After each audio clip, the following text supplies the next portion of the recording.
ng the original 1980s, 1990s former Marcos loyalist.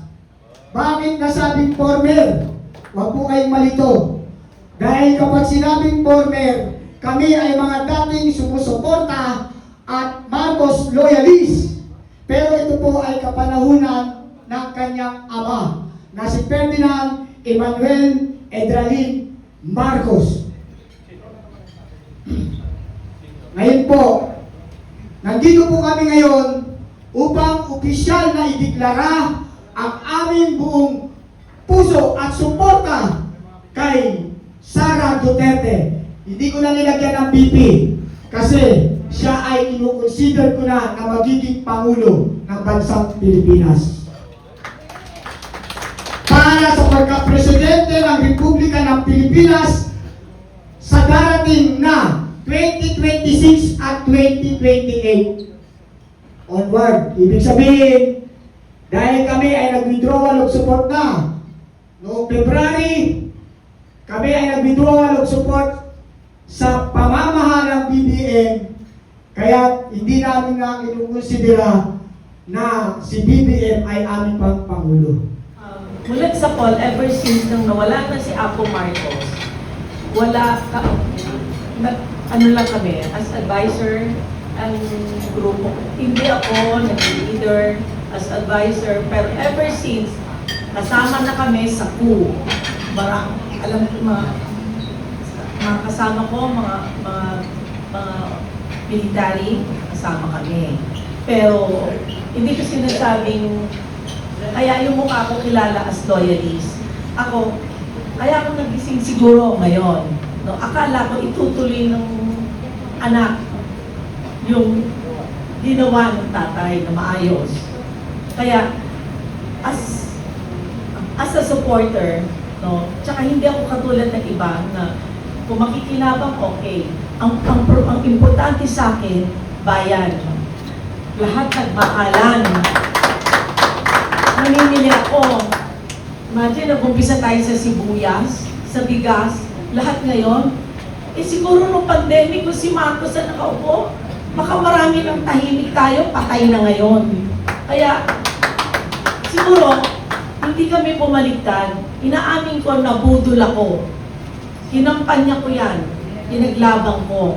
Kaya, kahit saan ako umikot, maraming nakakakilala sa akin as loyalist. Pero, ngayon, ayoko na.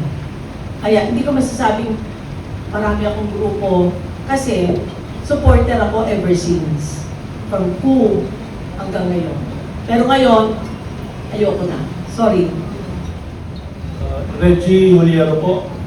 Konting background lang po sa aking pagka-Marcos loyalist. Dati po akong empleyado ng Ministry of Human Settlements. Ngayon po, DSUD. Yung pong gumagawa ng mga peace housing, livelihood, at saka community organizing. Ngayon po, siguro hindi ko na ipapaliwanag bakit ako Marcos loyalist. Dahil ang naging boss ko si Mrs. Imelda Marcos.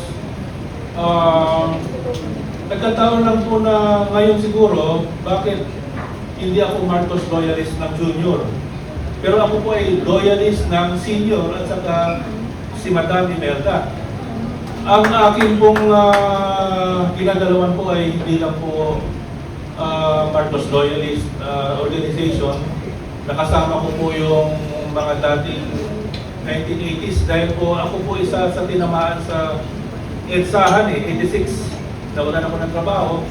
So, katulad sinabi kanina ni Karina, mga sunod-sunod na mga rallian, nagpupodita para maibalik si Marcos Sr. Kasama rin po ako doon. So, ang aming pong grupo, hindi po pwedeng sabihin ano bang grupo mo. Kasi sa buong Pilipinas po ito. Ang Ministry of Human Settlements po ay buong Pilipinas din. Kaya ang network ng Marcos loyalist po talaga naganap. Ang naging problema lang ngayon, na tulad na sinabi ni Karina, nabudol din po ako. Pero ang pagka-Marcos loyalist ko sa ama at saka sa ina ay nandoon. Hindi lang transferable sa anak. So, salamat po. Hello. Si Bibi Sara po, nakikita namin bilang Vice Presidente na hindi niya pinipersonal ang lahat na bagay. Marami na po nangyari kay Bibi bilang Vice Presidente. Subalit personal po ginagawa sa kanya at binaliwala lamang niya ito. Dahil ang sa kanya maglingkod sa mamamayan at marami ng problema ang bansa.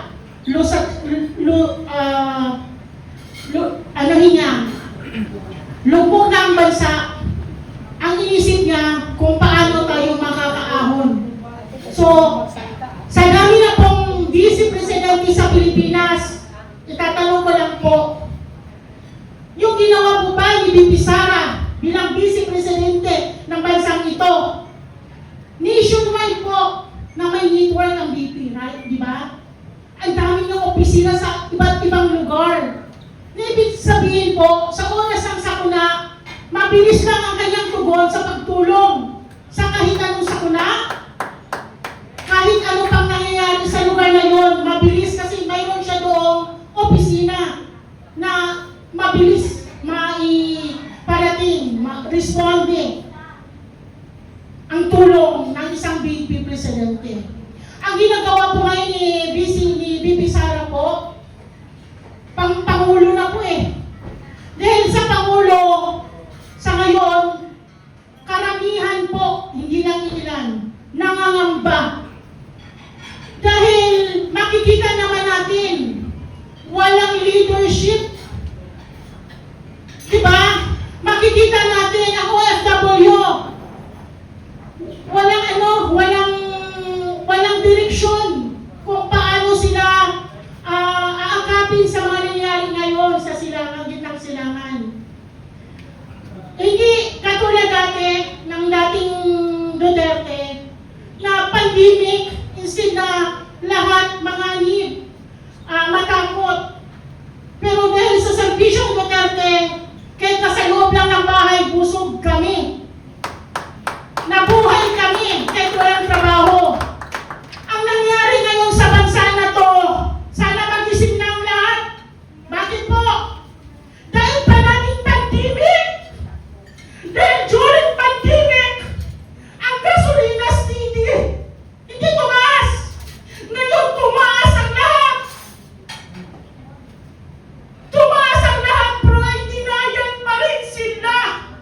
Pero, kay BBM, kaya ako nag-isip BBM bilang leader mo nationwide unitem.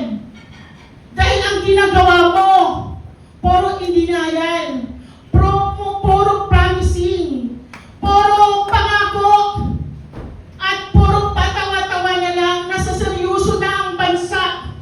Dahil pa ngayon ang pandemic, 17 trillion na ang pera na nailabas. Samantalang during Duterte, ilang trillion lang ang nailabas, pero halos buong pamilyang Pilipino nakinabang, nasa loob ng tahanan, hindi nag-worry. Ngayon po, kailangan po tayo maghanda na bawat pamilya. Bakit? Dahil dito, pagtaas ng gasolina, tataas na ang lahat. Saan tayo aasa? Wala po tayong aasahan. Kahit sa ayuda, dahil pili lang po ang magkakaroon ng ayuda. Sa tsuper nga eh, yung 5,000 ayuda nila, hindi na nga rin hindi na nga kasya ayon sa mga driver. So, dito napakasakit po. Kailan pa tayo magising? Ang bansa natin mawawala na. Dahil wala po tayong tamang direksyon, wala po tayong timon. Dahil ang Pangulo dapat may timon na bawat salita niya sinusunod at may natatakot sundin. Kaso po wala. Karamihan nakangiti pag nagsasalita. Si BBM.